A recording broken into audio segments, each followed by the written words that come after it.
Bien, mis hermanos, pues sin más preámbulo, hoy tenemos la última bienaventuranza. Les comentaba yo que algunos teólogos la toman en dos, esta bienaventuranza, pero ambas, tanto el 11 es el 10, ¿sí, verdad? ¿Cómo dice ahí? 10, 11 es la alabanza, el 12 ya viene un preámbulo diferente. Vamos a tocar los tres versículos, pero el versículo 10 y el 11 hablan de lo mismo. ¿Sí? Así que vámonos directamente ahí, mis hermanos. Vámonos directamente a esa alabanza, es Mateo 5. Vamos a ver del 10 al 12. ¿Ya están ahí, mis hermanos? Ok. Y cito: bienaventurados aquellos que han sido perseguidos por causa de la justicia, pues de ellos es el reino de los cielos. Bienaventurados seréis cuando os insulten y os persigan y digan todo género de mal contra vosotros falsamente por causa de mí. Regocijaos y alegraos, porque vuestra recompensa en los cielos es grande, porque así persiguieron a los profetas que fueron antes que vosotros. Cristo en ese momento, hermanos, está hablando a la multitud y a los discípulos. También por ahí estaban algunos fariseos. Y entonces él se refiere a los hijos de Dios y les dice: recuerden, como te lo dice ahorita a ti, que antes de ti hubieron gente, seres humanos que dedicaron su vida a Dios y que murieron. Y ustedes vieron el video. Sí lo vieron, ¿verdad? Bueno, los que estaban a la hora del video, y ya se dieron cuenta cómo no la tenían fácil. Ya se dieron cuenta que ellos, familias así enteras, con niños, entraban al famoso circo romano, y de esa manera ellos eran muertos, y de una manera muy atroz, de una manera en donde tenían que ofrendar su vida entera. Hermanos, allá arriba hay banquitos, bajen unos, por favor. Ok. Vamos a esperar a que se sitúen. Entonces, mis hermanos, aquí nos está diciendo que hoy también tenemos persecución. Hoy el cristiano que ha nacido de nuevo también sufre persecución. Y es lo que vamos a ver el día de hoy. Porque ya a través del video y a través de lo que han leído ustedes en la Biblia, se han dado cuenta que a través de toda la historia el cristiano ha sido perseguido. ¿Ustedes tienen una idea en el por qué? ¿Por qué es perseguido el cristiano?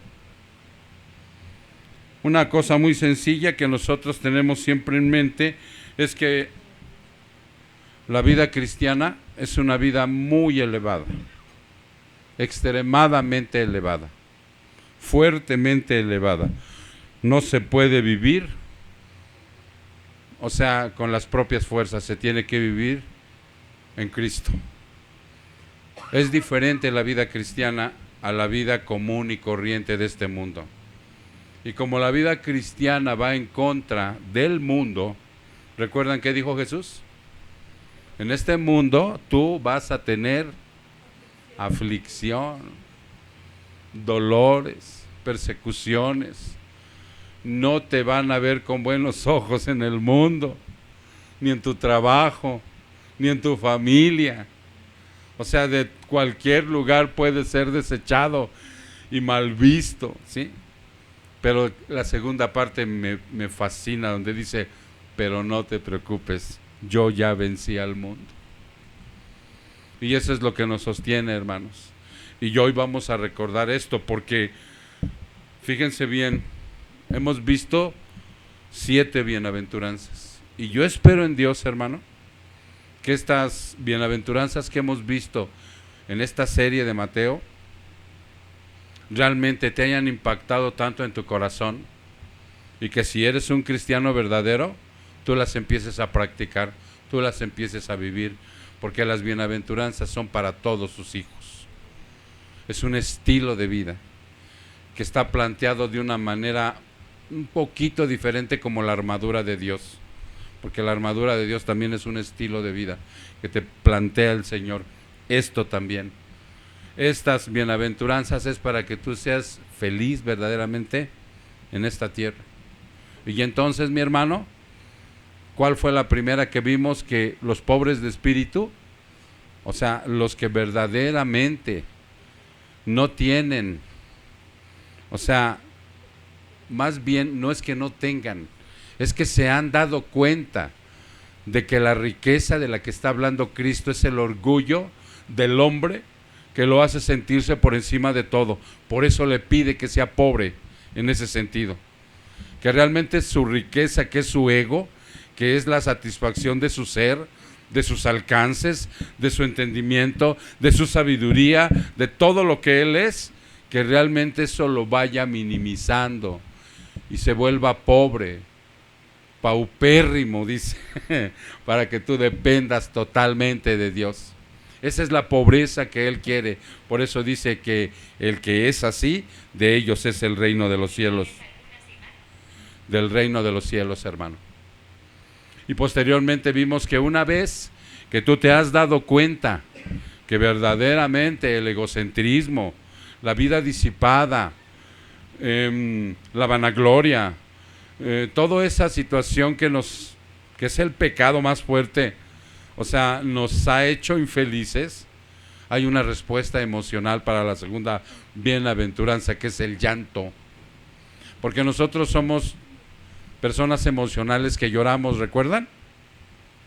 Y lloramos porque somos emocionales, pero como somos seres humanos caídos, el llanto a veces surge como chantaje.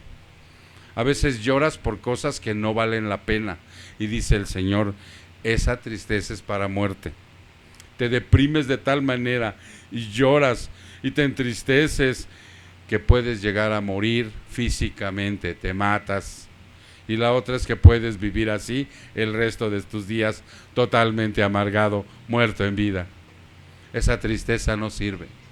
Pero si lloras por la tristeza que es para salvación, entonces realmente ya el Espíritu Santo está obrando en ti y ya empiezas a llorar porque te das cuenta de lo pobre, miserable y desnudo que eres.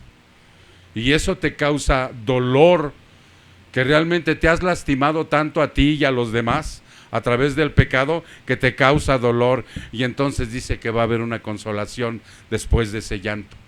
Y Él va a venir a ti y va a consolarte, va a enjugar tus lágrimas y te va a sacar adelante.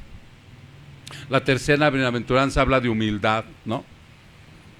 Dice que tú tienes que llegar a ser un ser humilde y que entonces te da todo el conocimiento del Señor para que veas que humilde no quiere decir que seas introvertido, callado, seriecito. No. Él dice que la humildad es una fuerza que tiene que estar bajo el control de Dios, ¿sí? Y que esa fuerza bajo control es que tú realmente dependas de Él ahora para vivir, porque la comparó con un caballo, ¿recuerdas? Con un caballo salvaje. Cómo llegamos a este mundo salvajes, tirando patadas, no obedeciendo a nadie, siendo rebelde, siendo de todo, la hacíamos de tos, dicen los chavos, ¿no? Y entonces dice, no, esa no es humildad, hijo, de todo te enojas. Entonces ahora esa fuerza que tú tienes dentro de ti tiene que ser sometida a la obediencia a Dios, y ahí esa es la humildad. Esa es la humildad que tú necesitas para vivir, que ese brío que tienes no se te va a quitar, pero ahora va a estar bajo mi control, para que de esa manera tú puedas caminar en esta vida ya sin temor, porque el que grita, espanta y sombrerea, lo hace por miedo. Y después vimos, hermano, que ellos heredarán la tierra, estos humildes. Y después vimos la siguiente bienaventuranza, que se tenga hambre y sed de justicia, dice. Y nosotros vimos que no era ninguna parte en la situación donde verdaderamente fuéramos luchadores sociales, ¿no? Como que próceres, como que héroes, como que yo voy en pos de todo aquel que padece hambre en Jaltenco y me voy a levantar y voy a erigir un partido político y los voy a llevar a la verdad. Porque no, dice el Señor, no, yo no hablé de eso. El hambre y sed de justicia que yo te pido es que verdaderamente estés satisfecho y también insatisfecho a la vez de mi palabra. Hoy puedes llenarte de su palabra, tener hambre y sed de esa palabra que te va a llenar, que te va a nutrir, que te va a formar, y al día siguiente que sea insuficiente para que quieras más, que nunca termines de conocer al Señor, que esa hambre y sed de justicia sean igual que Él, infinitas, para que cada día, hermano, busques de Él, porque el día que se te quite el hambre y la sed de justicia, empiezas a morir de inanición. ¿Recuerdas? Te mueres de hambre. Bienaventurados, dice aquí, los misericordiosos, ¿sí? Porque ellos recibirán misericordia. Cuando tú, mi hermano, empiezas a tener sensibilidad a las necesidades de los demás verdaderamente. Ya no estás centrado en ti y empiezas a ir hacia los demás. Empiezas a vivir realmente que es más bienaventurado dar que recibir. Y también vas a recibir eso, misericordia. Y después vimos a los limpios de corazón. Y decíamos, ¿quién es limpio de corazón? Nadie. Pero Él dice que aquí, sí, aquí sí se puede ser limpio de corazón. Y nosotros volteábamos y decíamos, pero ¿cómo, Padre? En una doctrina maravillosa. ¿Recuerdan cómo se llama esa doctrina? ¿Quién recuerda cómo podemos ser limpios de corazón? ¿A qué doctrina se refiere, hermanos? Alguien que me diga de allá atrás o de este lado, ¿a qué doctrina se refiere? ¿A cuál? La justificación. Porque solamente a través de ser justificado por la sangre de Cristo, yo soy limpio, soy perfecto y tengo una posición correcta delante de Dios, aún siendo pecador todavía. Maravilloso, ¿no? Lo que hizo el Señor en la cruz. Entonces, de esa manera es como yo puedo ver a Dios aquí, no físicamente, a través de su palabra, a través de la comunión, a través de la oración.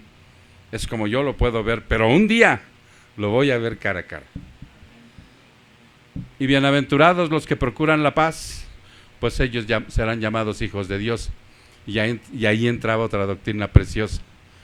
Porque si tú eres hijo de Dios, si tú te consideras un hijo de Dios, un nacido de nuevo, tú tienes un ministerio.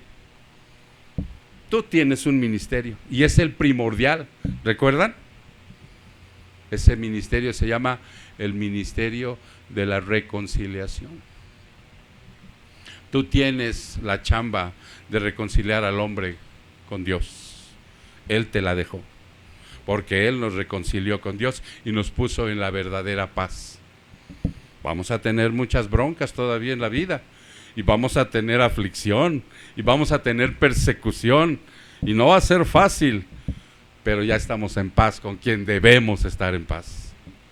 Por eso dice, bienaventurados los que procuren eso, los que a pesar de que tengan oposición, obstáculos y todo lo demás, van a procurar a otros que tengan esa paz, van a llevar mi evangelio. Yo soy el príncipe de paz. Hermanos, esto, sí, ahora, con esto, el carácter de Cristo se va forjando en nosotros. Vamos a orar. Padre, bendice tu palabra, Señor, porque vamos a entrar en un terreno muy precioso y muy especial, para que verdaderamente, Señor, tú puedas en este momento tomar nuestro interior, y a través de eso, Padre, tú puedas moldearnos, abrir verdaderamente nuestros oídos, para que podamos escuchar de tal manera que verdaderamente, Señor, podamos salir de aquí con el deseo de practicar esto. De no ser así, Señor, de no ser de esta manera, seguiríamos siendo del mundo, Padre. O llenos de conceptos cristianos, pero huecos y vacíos, Señor, en la práctica, como la gente del mundo. No queremos eso, Padre. Queremos verdaderamente que hoy hagas ese milagro con nosotros, Señor, de que al término de estas bienaventuranzas realmente nosotros podamos caminar diferentes, cambiar de vida, Señor, de actitud, y dejar todos los lastres para que yo pueda minimizar y tú crezcas. Gracias, Padre. Le damos la honra y la gloria en el precioso nombre de Jesús. Su pueblo dice, amén. Ok. Ya vieron las bienaventuranzas, las 7 que vimos, ¿no? Que habla de la formación verdadera del carácter de un cristiano. Ese carácter es de Cristo. Todo lo que vimos es el carácter de Cristo. Se va forjando en nosotros, se tiene que ir forjando en nosotros, a través de llevar a la práctica este estilo de vida. ¿Sí? Deben ser una realidad y la certeza de que soy su hijo. La medida del crecimiento espiritual es el carácter. Si tú quieres saber verdaderamente si estás creciendo espiritualmente, ahí está la evidencia. Ahí es muy probable, como lo decía hace rato mi hermano Pepe, cuál es lo peor de nosotros: nuestro corazón, nuestro ser, nuestro espíritu, nuestra alma. A eso se refiere el Señor cuando habla de esto. Porque ahí, en ese corazón, ahí están las 3 principales situaciones, ¿recuerdas?, que nos obstaculizan y que están caídas, que son nuestros pensamientos, nuestras emociones y nuestra voluntad.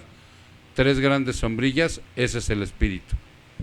Y si ese espíritu, o sea, no es moldeado al de Cristo, entonces seguiremos siendo lo mismo.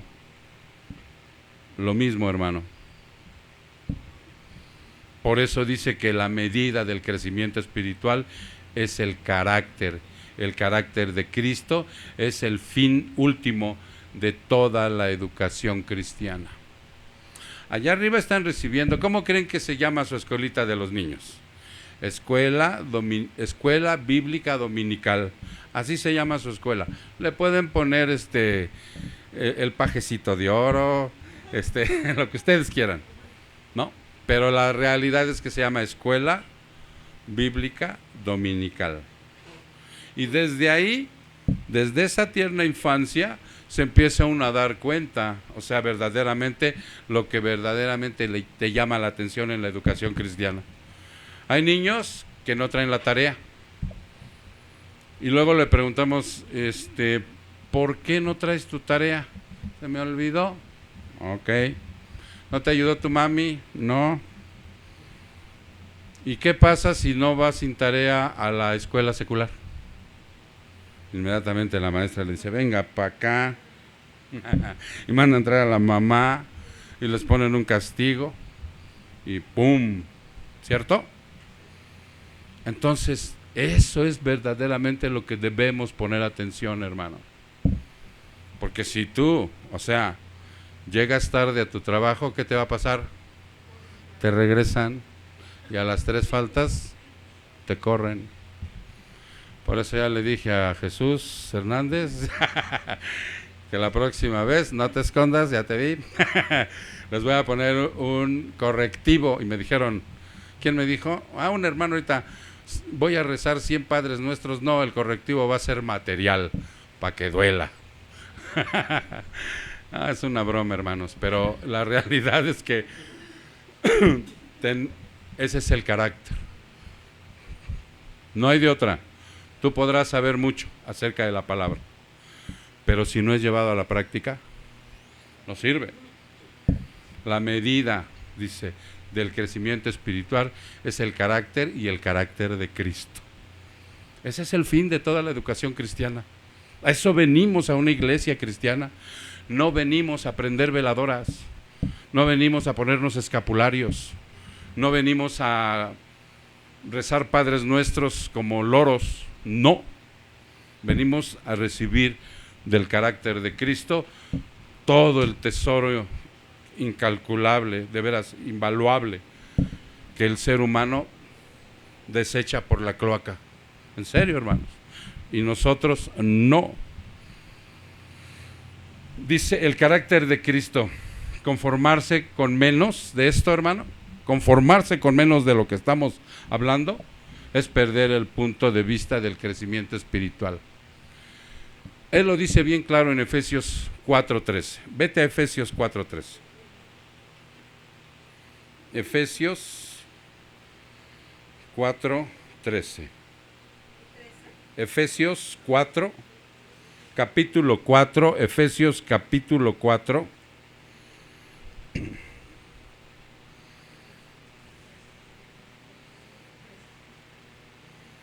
Efesios capítulo 4.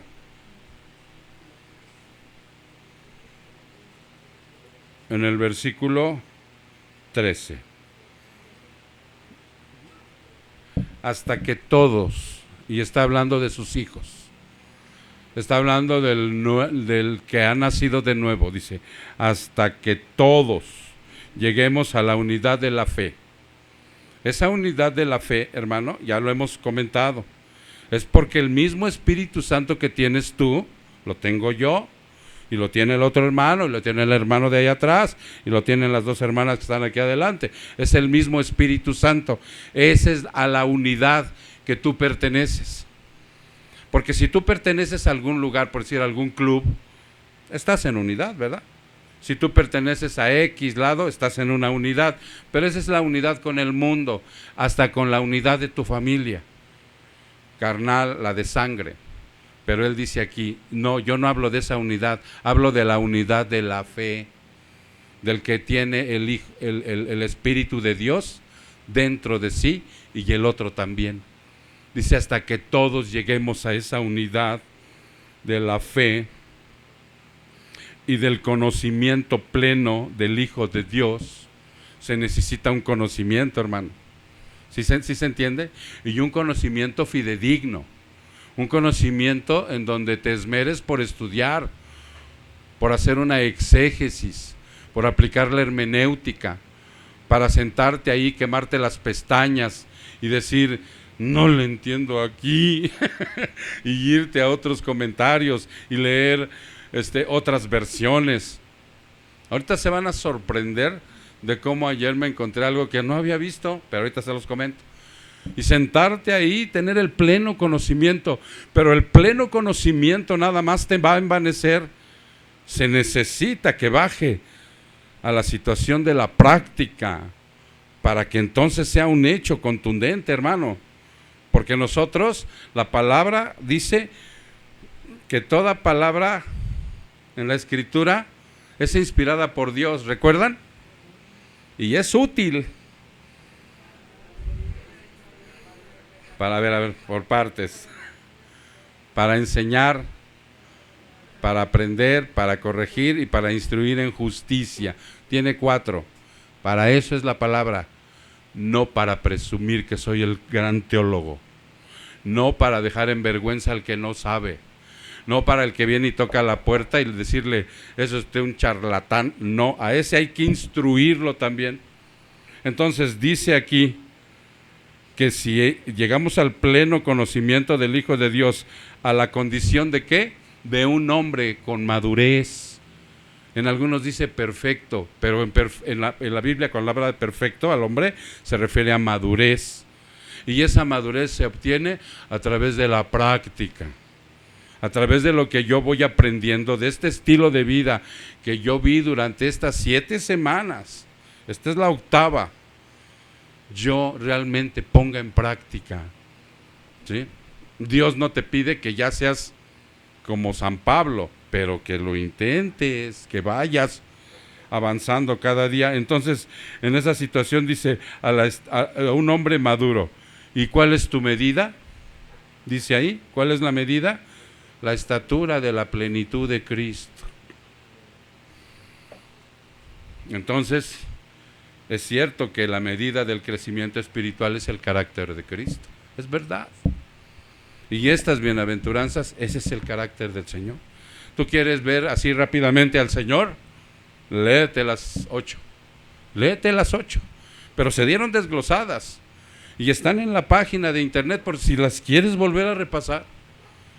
Y hay otros teólogos que también las han predicado. Métete con ellos y ponle ahí el pastor fulano de tal, de sana doctrina, no te vayas a escuchar a Cash Luna, te va a llevar por otro vericueto, ¿no? O Ana Méndez te va a salir con los demonios. No, métete en los de la sana doctrina para que los escuches, lo mismo, pero con una administración diferente. Entonces dice aquí, lo avala Efesios 4:3, ¿te das cuenta? Cuando nosotros como hijos de Dios nos acercamos lo más posible a parecernos a Cristo, hay consecuencias, y hay consecuencias fuertes en el mundo. Las consecuencias que nosotros tenemos en nuestro ser son buenas, pero las consecuencias con el mundo son malas. Esas consecuencias, cuando el carácter de Cristo se forja en tu vida de tal manera que vives para hacer su voluntad, hay consecuencias. Fíjate lo que dice segunda de Timoteo.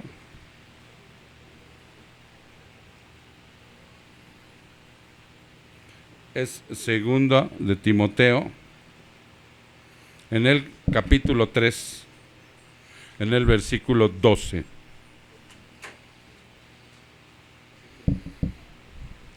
Y en verdad, todos los que quieren vivir piadosamente en Cristo, ¿tú sabes lo que es el misterio de la piedad, hermano? Un día métete ahí en tu teléfono inteligente y ponle el misterio de la piedad. Y te van a salir unos versículos muy hermosos, que ahí está toda la obra redentora, como en 6, 7 líneas. Precioso, ¿eh?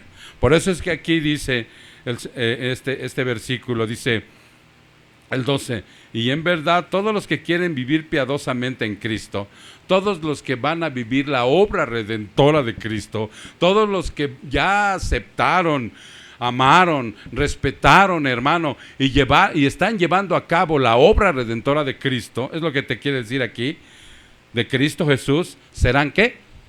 Perseguidos. No hay de otra.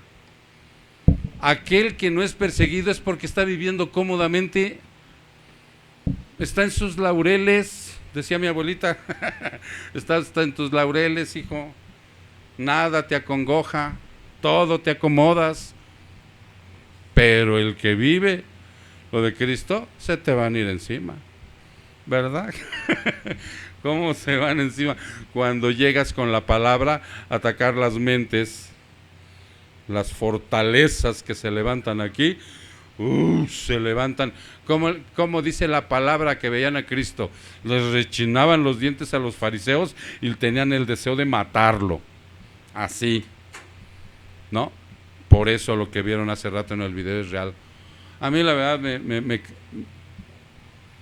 ¿qué les puedo decir, hermanos? Cuando estamos orando y veo cómo el camino del cristiano, de la vida cristiana, está tapizado con la sangre de los mártires, me avergüenza a veces, hasta el delirio, hasta el llanto, porque estos hombres entregaron su vida, su sangre, está tapizada con su sangre, la vida del cristiano, para que nosotros ya la tengamos supuestamente más tranquila, supuestamente.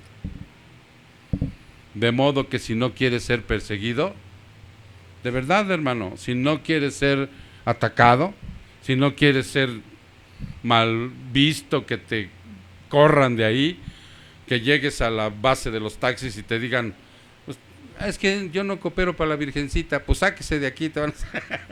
Si tú no quieres eso, no te parezcas a Cristo, porque de todos lados te van a correr. Pero si decides parecerte a Él, ¿sí?, algún tipo de persecución padecerás, algún tipo de persecución, y esa será una de las muchas evidencias que estás en el camino correcto. Si por ahí te hacen fuchi, estás en el camino correcto, porque no te avergüenzas de decirles en tu trabajo, en tu familia, donde te pares, que eres de Cristo, ¿sí? ¿me acompañas a la misa? Hace poco me invitaban unas hermanas, ¿sí?, a una misa católica, y yo les dije no, porque la misa católica es una ofensa a mi Señor, es una ofensa, es una abominación a Cristo. Y si tú tienes alguna duda, nomás ve la idolatría y la transubstanciación que hacen. Te lo dije la vez pasada. Es una ofensa al Señor. Yo no participo ahí, pero no los odio, oro por ellos. Tenemos que estar conscientes que hay dos reinos, hermano, ¿sí? Y están en guerra. El reino de la luz, que es el que representa a Cristo, y el reino de las tinieblas, que es el que representa a Satanás. Una guerra de la mentira contra la verdad. ¿Estamos de acuerdo? Por eso nosotros no debemos de mentir. Por eso nosotros debemos conservarnos en la verdad. Por eso nosotros, hermanos, ni mentiras piadosas debemos decir. Porque a veces la mentira piadosa, ¿no? No. Decía una hermana, le decía a su hijo en la otra iglesia donde estaba, y estaba chiquito el niño, pues iba en primarios, ¿no? Decía, los que mienten son hijos del diablo. Así, tajante. Le decía, no mienta, ¿no? Pues es la verdad, hermano. Porque es la guerra de la mentira contra la verdad. Del creyente contra el incrédulo, ¿cierto o no? Del Dios verdadero contra los ídolos. La justicia contra la injusticia. Cada vez que estos reinos se enfrentan, hay persecución. Cada vez que sucede esto, ¿qué hay? Persecución. ¿Estamos de acuerdo? Ok. La persecución se da de dos maneras. Fíjate bien, ¿eh?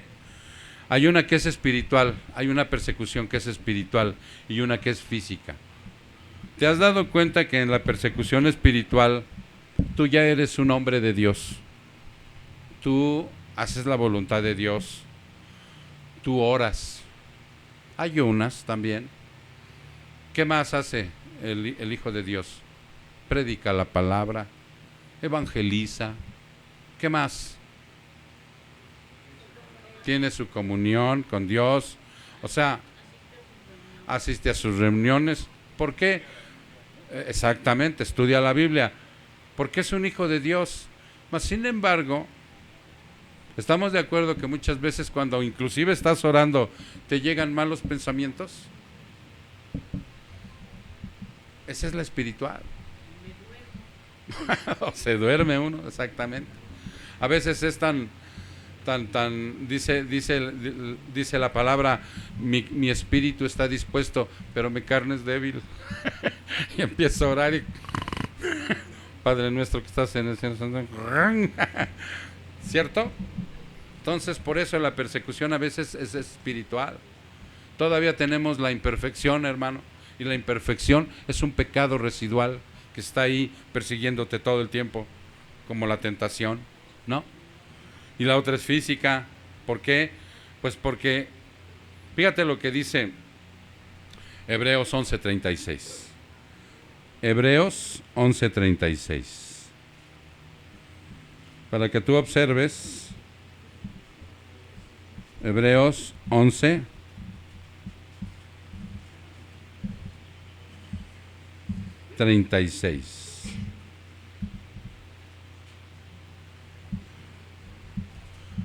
Esta persecución física, en este versículo, la experimentaron lo que dice la bienaventuranza.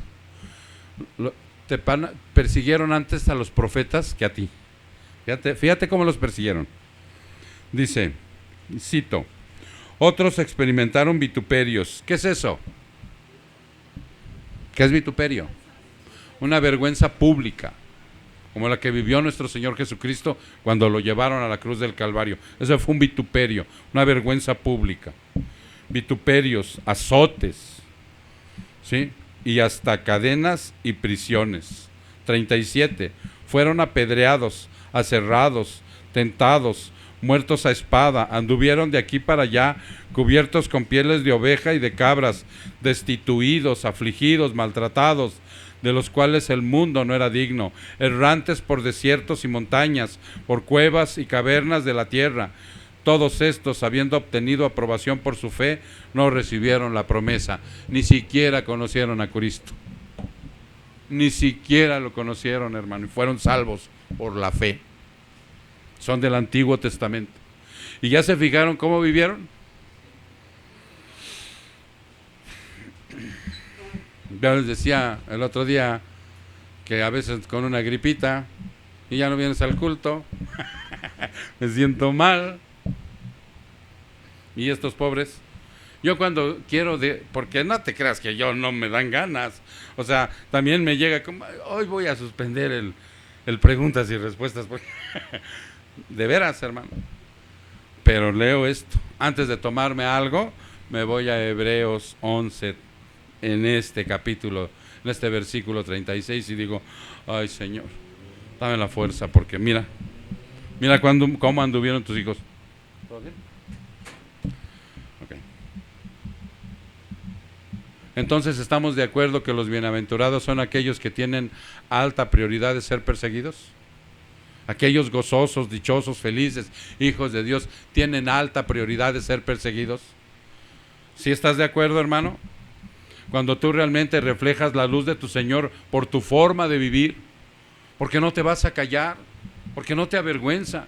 Tú estás parado en algún lugar, en las tortillas, en donde sea. Hasta puedes estar en una plaza de esas Popov, ¿no? De esas así, donde el glamour, ¿no? Y ahí, a la que está vendiendo el perfume, ¿usted conoce a Cristo? Oh, luego le hacen así la cara. ¿Sí? Por tu forma de vivir vas a causar malestar en los demás, lo vas a causar.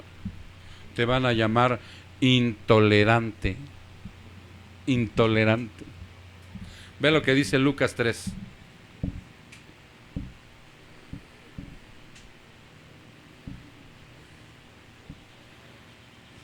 Lucas capítulo 3, versículo 16. Y cito: Juan respondió diciendo a todos: yo os bautizo con agua, pero viene el que es más poderoso que yo, a quien no soy digno de desatar la correa de sus sandalias. Él os bautizará con el Espíritu Santo y fuego. El bieldo está en su mano para limpiar completamente su era y recoger el trigo en su granero, pero quemará la paja en fuego inextinguible. 18. También con muchas otras exhortaciones, Juan anunciaba las buenas nuevas al pueblo. Pero Herodes, el tetrarca, siendo reprendido por él por causa de Herodías, mujer de su hermano, y por todas las maldades que Herodes había hecho, añadió además a todas ellas esta, que encerró a Juan en la cárcel. Iba pasando Herodes y él le gritaba: adúltero. A veces nosotros no nos atrevemos a levantar la voz ni siquiera en nuestra escuela, cuando estamos viendo que están metiendo una serie de programas en las primarias. No se vaya a echarnos encima a la maestra, ¿no? En el trabajo, les gritaba: adúlteros. Y no le importaba que le llamaran intolerante y lo metieran a la cárcel. Tenemos que levantar la voz. No somos gente que los odie. Entiéndanme bien, hermano, no me malentiendan. No somos gente que odia a los homosexuales, a las lesbianas, a todo lo que es el mundo, filosofías, música.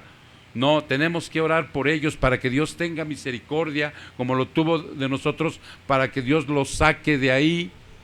Pero tenemos que levantar la voz, hermano. No podemos, ¿sí? No podemos quedarnos callados ante tanta situación. Si aquí un día llegan y me dicen: 2 gays nos casa, pastor, no los caso, lo vamos a meter al bote, pues métanme, pero no puedo hacer lo que... ¿Sí me explico? Por eso te van a llamar intolerante. tú empiezas a hablar de las situaciones de Dios y de la verdad y se te van encima. Me decían la Virgencita. Pero bueno, cuando una sociedad corrupta y adúltera proclama como bueno y correcto lo que Dios condena y nosotros sus hijos levantamos la voz para denunciar las obras de Satanás, seremos perseguidos. Ahí está. No te quedes callado, hermano. Si eres hijo de Dios, no te quedes callado. Sé prudente, dice la palabra, pero no te quedes callado. Porque muchos de nosotros, por preferir una vida tranquilita y cómoda, no vaya yo a tener un problema. No, dice aquí que, fíjense lo que dice Efesios 5:9. Vámonos a Efesios 5:9. Porque dice aquí, antes, en lo que llegas, dice: cuando una sociedad corrupta y adúltera proclama como bueno lo correcto, ¿no dice Dios que a lo bueno le dicen malo y a lo malo le dicen bueno? ¿No es verdad? Y nosotros lo vociferamos, lo que Dios condena, y nosotros sus hijos levantamos la voz para denunciarlo. Esas obras son de Satanás. Seremos perseguidos. ¿Qué les dije? Efesios 5:9. ¿Ya están ahí?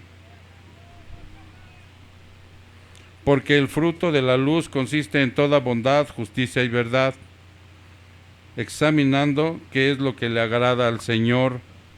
Y no participes.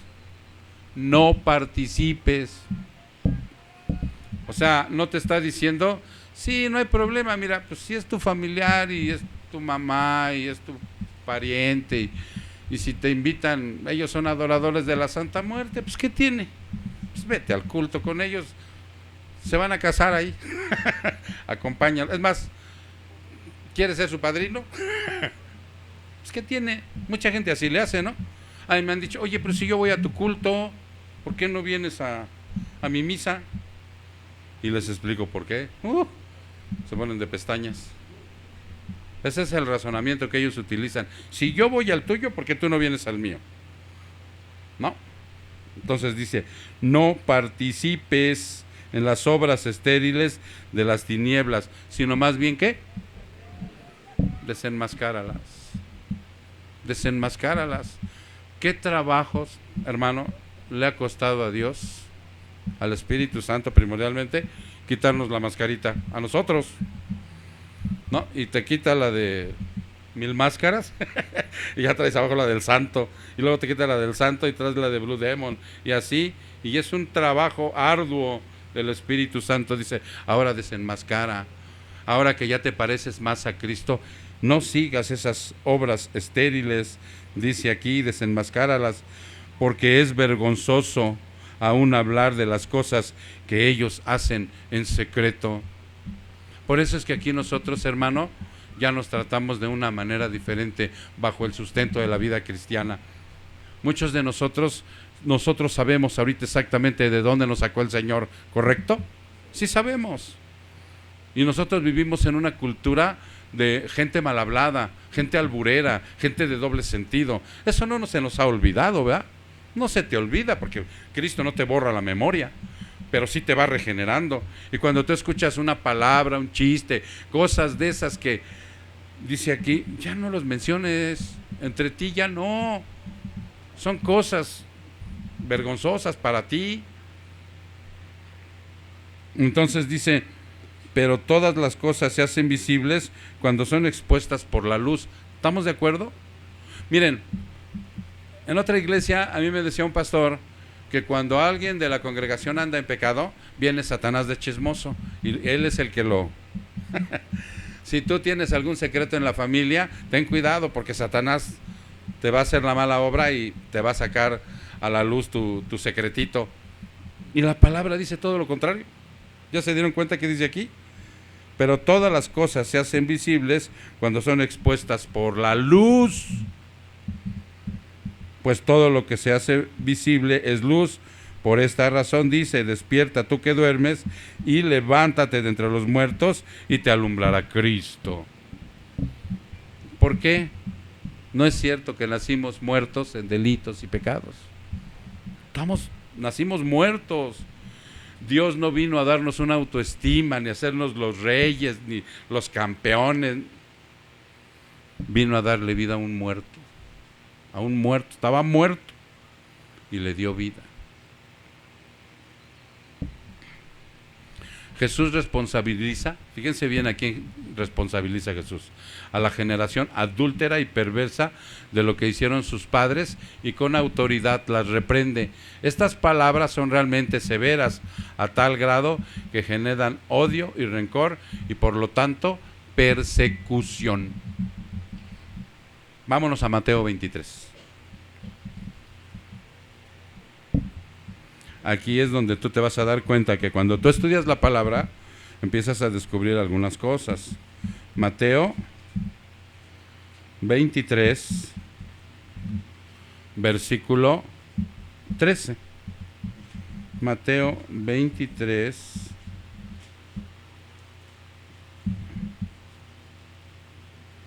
versículo 13. Son las linduras que Cristo le dice a los fariseos. Fíjate, empieza con una, dice 13. Pero hay de vosotros, escribas y fariseos hipócritas, porque cerráis el reino de los cielos delante de los hombres, pues ni vosotros entráis, ni dejáis entrar a los que están entrando. O sea, los mantienen ciegos para que no entren. Ahora, ¿quién tiene una Biblia que es la nueva versión internacional o la nueva traducción viviente? ¿Quién? ¿Tú? Léeme el 14. Sí, mija. No hay 14. ¿Quién? ¿Quién más tiene otra Biblia que no? ¿Tú? Pero no viene, si tú te das cuenta, no viene el 14. No viene el 14 en algunas Biblias. Yo dije, ah, caray, se equivocaron. ¿Mandé? Llega 13 y luego en algunas Biblias se salta. Fíjense cómo dice el 14. Les voy a leer el 14. Dice: hay de vosotros, escribas y fariseos hipócritas, porque devoráis las casas de las viudas, aun cuando por pretexto hacéis largas oraciones, por eso recibiréis mayor condenación. Está haciendo otra condenación, el Señor, aquellos, ¿sí?, que se tragaban a las viudas y las despojaban cuando se quedaban sin marido, les quitaban todo. Pero en algunas Biblias no viene el 14. Ah, ¿verdad? Miren, ya en otra ocasión se los había comentado. Los manuscritos antiguos, ¿sí?, en los manuscritos más antiguos no viene el versículo 14. Y ellos se lo agregaron aquí por lo que dice Marcos, de las viudas. Y algunos teólogos no hacen comentario de este versículo, unos comentaristas, porque dicen que aquí textualmente, si ustedes observan esto, que recibirán mayor condenación. ¿Estamos de acuerdo? Y dicen que en el infierno hay grados de castigo, ¿no? y por eso muchos no están de acuerdo. Dicen, no. O sea, ¿ustedes creen que realmente haya grados de castigo en el infierno? Que tengan a los más malotes aquí y a los menos malotes acá. Yo no he encontrado esto. Y cuando veo esto y veo que en los manuscritos más antiguos no lo metieron, en algunas Biblias ya los sacan, les llaman espurios, ¿sí?, para que ustedes vayan conociendo estas palabritas domingueras. Cuando tú estudias la Biblia, hermano, cuando tú te metes ahí, te sientas 2 horas a ver algo y Dios te va a revelar, es cuando verdaderamente tú estás haciendo la voluntad de Dios, conociendo su palabra con el propósito de cumplirla. Si tú te sientas a estudiar la palabra, Dios te revela y te paras y no la practicas, nomás la intelectualizas, estás perdiendo miserablemente tu tiempo. ¿Ya se entendió? Por eso es que Él responsabiliza a una generación adúltera y perversa de lo que hicieron sus padres. Por eso se va sobre los fariseos y los condena.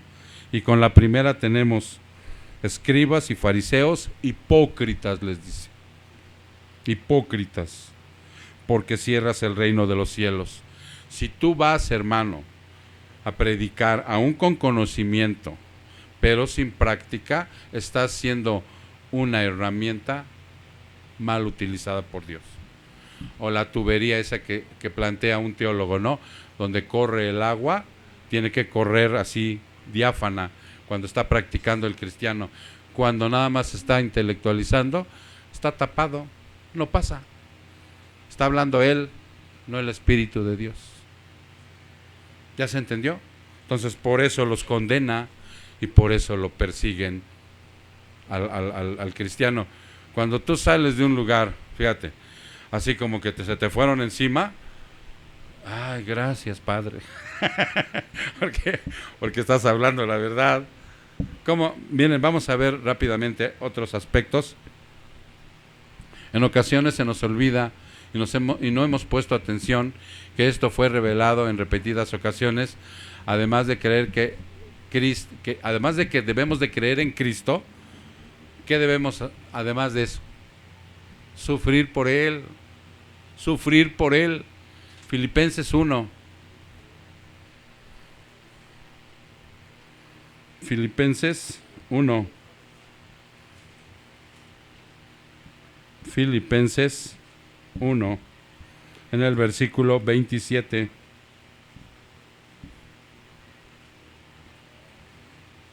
Dice, solamente comportaos de una manera digna del Evangelio de Cristo, de modo que ya sea que yo te vaya a ver o que permanezca ausente, pueda oír que vosotros estáis firmes en un mismo espíritu, luchando unánimes por la fe del Evangelio. De ninguna manera amedrentaos por vuestros adversarios. No te amedrentes, hermano, no te dé miedo. O sea, firme, dice aquí, ¿sí? No me quedé. Amedrentados por vuestros adversarios, lo cual es señal de perdición para ellos, pero de salvación para vosotros, y esto es de Dios, porque a vosotros se os ha concedido por amor de Cristo, no solo creer en Él, sino también sufrir por Él, sufriendo el mismo conflicto que visteis en mí y que ahora oís que está en mí. O sea, tenemos que hacerlo así. Cuando a Pablo y a Silas los golpeaban, los azotaban, salían contentos. De veras salían contentos de la cárcel, diciendo, qué bueno que recibimos esta paliza por Dios. La persecución, la tribulación, la necesidad, la adversidad, esto genera en cualquier persona miedo. Nadie quiere vivir eso. Todos quieren vivir light, en paz, tranquilos, o sea, todo cubierto, todo pagado, todo. Sí, digo, eso tiene que tenerlo un cristiano, sí, pero no se refiere a eso, sino que no les gusta ir más allá. Miren, yo les he dicho a las hermanas que cuando comience su ciclo de clase y tienen sus hijos, lo primero que tienen que es que hablar con la maestra. Los niños no participan en Halloween, maestra. ¿Sí? Los niños no participan en ese por mis creencias. Si quiere traigo un trabajito, lo que sea, ¿no? No cooperamos para el altar de fulanito o sutanita.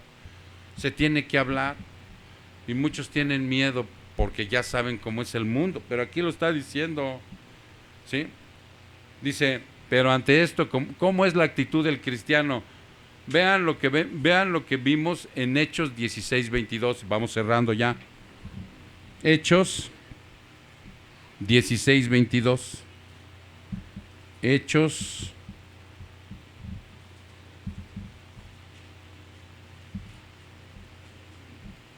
16 en el versículo 22.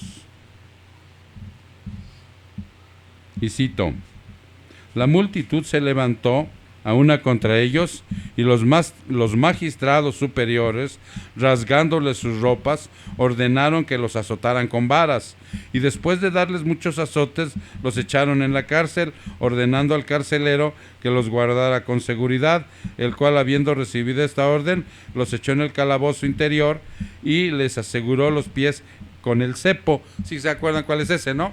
El grillete de allá abajo. Como a medianoche, ya estaban allí variados, torturados y cansados. Yo creo que sin comer también.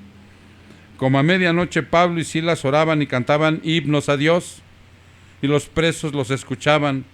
De repente se produjo un gran terremoto, de tal manera que los cimientos de la cárcel fueron sacudidos al instante, y se abrieron todas las puertas y las cadenas de todos se soltaron. ¿Qué aplicación tiene esto para hoy en día? Digo, porque a lo mejor si te llevan a la cárcel y te pones a cantar y quieres que se abran, a lo mejor no se abren los cerrojos, ¿no? Y dirías, pues me engañaron. ¿Qué aplicación tiene? Al momento en que tú, hermano, eres perseguido por Cristo, y en lugar de ponerte triste, amedrentarte, decir, no, yo creo que mejor me voy al mormonismo, ¿no? Dicen que ahí son bien cuates y son bien solidarios y los ayudan. No, en lugar de eso, o sea, dice aquí que después de echarlos a la cárcel, estaban contentos, cantaron himnos y se soltaron los amarres de las ligaduras. Para nosotros es del pecado, hermano, de todo lo que nos ata a este mundo.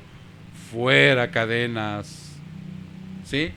Ahí hubo un gran terremoto, pues va a haber un gran terremoto en nuestro interior, porque no va a ser fácil de buenas a primeras, o sea, obedecer. Se va a simbrar el cristiano, se va a mover, va a vivir un proceso así de una lucha. Es una guerra espiritual la que se está viviendo dentro del interior. Pero posteriormente vienen la soltura de los amarres, de las cadenas, de todo aquello que te ata y te prejuicia y te condena, hermano.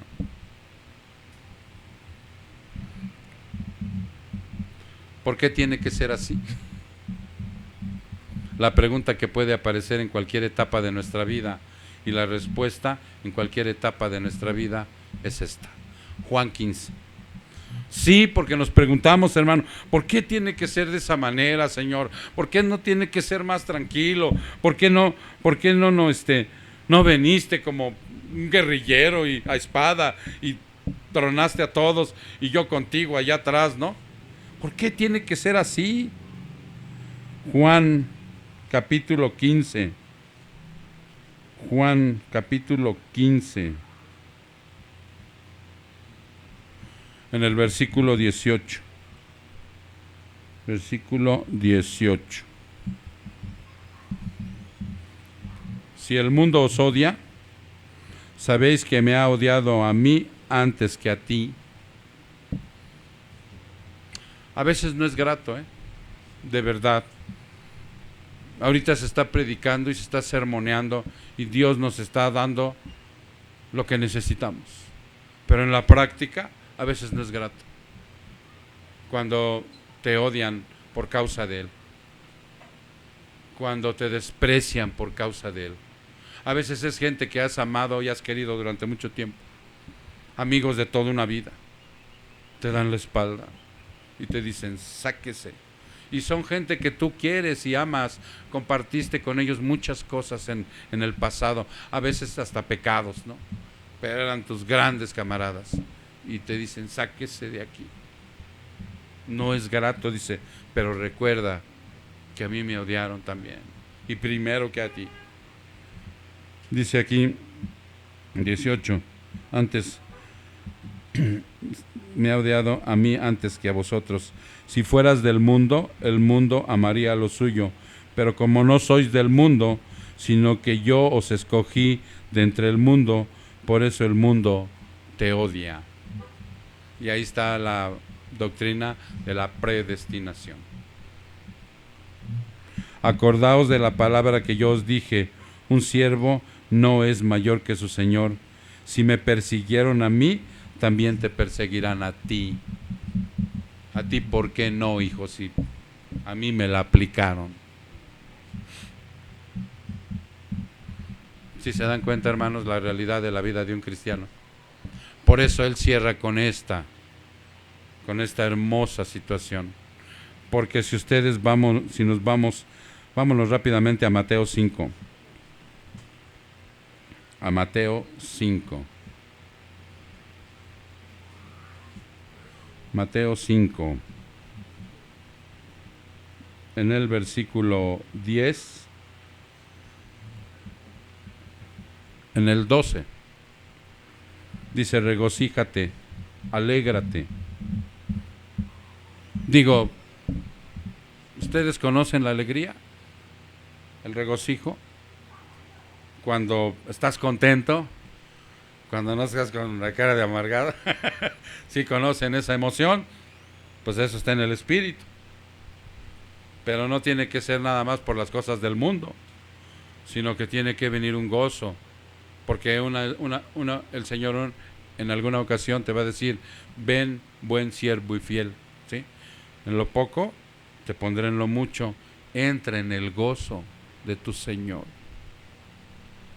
Y yo no es que esté en contra de que te hayas ido a ver el Rey León y te hayas divertido. No, yo no estoy en contra de eso. Esa es una diversión sana. Ir en familia, a un parque de diversiones, a nadar, a la disco, no. Sí, que vayas a estos lugares, pero que pongas atención, hermano, que el gozo del Señor está por encima de todo eso. Por eso dice aquí, regocijaos y alegraos, porque vuestra recompensa en los cielos es grande. Porque así persiguieron a los profetas que fueron antes que vosotros. Y toda la aflicción que tú te puedas imaginar, la más fuerte, da miedo. Da miedo. A veces cuando tu propio corazón te engaña y se te avasallan una serie de pensamientos nocivos y rastreros, que le llamo yo, o sea, te da miedo. Pero dice su palabra, que te levanta de ahí. Dice que la aflicción de este mundo no se compara con la gloria que ha de venir. Todo esto suena muy bonito. Yo espero que algún día lo vivamos, hermano. Porque si no, no tiene caso. De verdad.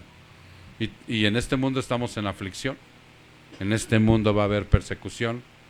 Pero hoy el Señor cierra con esta bienaventuranza el carácter que quiere que tú y yo desarrollemos.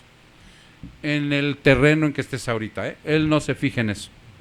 Él lo que quiere es un corazón arrepentido. Y ese corazón arrepentido habla de un cambio de juicios y actitudes del concepto que tú tienes de Dios y del pecado. Si hoy, a través de todo esto que ya hemos visto, te das cuenta que el Dios que tú tienes no es el verdadero, arrepiéntete. Arrepiéntete, cambia. Cambia de juicio con respecto a Él. Si hoy a través de todo esto te diste cuenta que te tienes que arrepentir del pecado, arrepiéntete, hermano, cambia tu actitud hacia el pecado y ahora empiézalo a aborrecer. Empiézalo a aborrecer. El Señor es paciente y fiel. Cierra tus ojos, vamos a orar. Padre, te damos muchas gracias, Señor. Bendito sea tu nombre, que en esta tarde tú nos has dado este cierre con las bienaventuranzas. Y bendito seas si somos perseguidos por tu causa. No te pedimos que nos libres de eso, sino que nos des la fortaleza, Señor, para poder enfrentarlo. Para que de esa manera, Señor, nosotros podamos realmente valorar toda la obra redentora que tú hiciste para cumplir la voluntad de tu Padre y para salvarnos, Señor. Muchas gracias, Padre. Aquí hay muchos corazones que tú has visto, Señor, que tú has escuchado. Tú tienes ese poder de ser omnisciente. Si tú, hermano, que estás ahí, hermana, hoy Dios ha hablado a tu vida y realmente quieres entregarle tu vida a Jesús a través del arrepentimiento y la fe, pídele que tenga misericordia de ti. Él es omnisciente, no necesitas levantarte, no necesitas venir al frente, no necesitas pararte. Él está viendo tu corazón, hermano. Y ahí donde tú estás, conoce tus pensamientos. Así que en comunión, dile que te perdone, que perdone tus pecados, que realmente quieres conocerle al Dios verdadero, que realmente quieres, hermano, si ya inclusive eres cristiano y has estado desbalagado, ausentado, por ahí te has rezagado, dile que te perdone y que hoy estás dispuesto, que este es el día en que te ha hablado para que tú puedas empezar de nuevo a avivar esa fe y ese fuego que vive dentro del cristiano para adoptar el carácter de Cristo y de esa manera pueda seguir avanzando, hermano. Pídeselo. Él es un Dios todopoderoso. Gracias, Señor. Muchas gracias, Padre, por todo lo que tú nos has dado en este día. Yo te agradezco, mi Dios, también que nos hayas permitido, Señor, tener ese espacio para tus pequeñitos. Muchas gracias, Señor. Eres fiel, Señor, bueno y misericordioso. A pesar de que te fallamos, tú eres bueno con nosotros. Te damos honra, te damos gloria, Señor, en el precioso nombre de Cristo Jesús. Su pueblo dice, amén.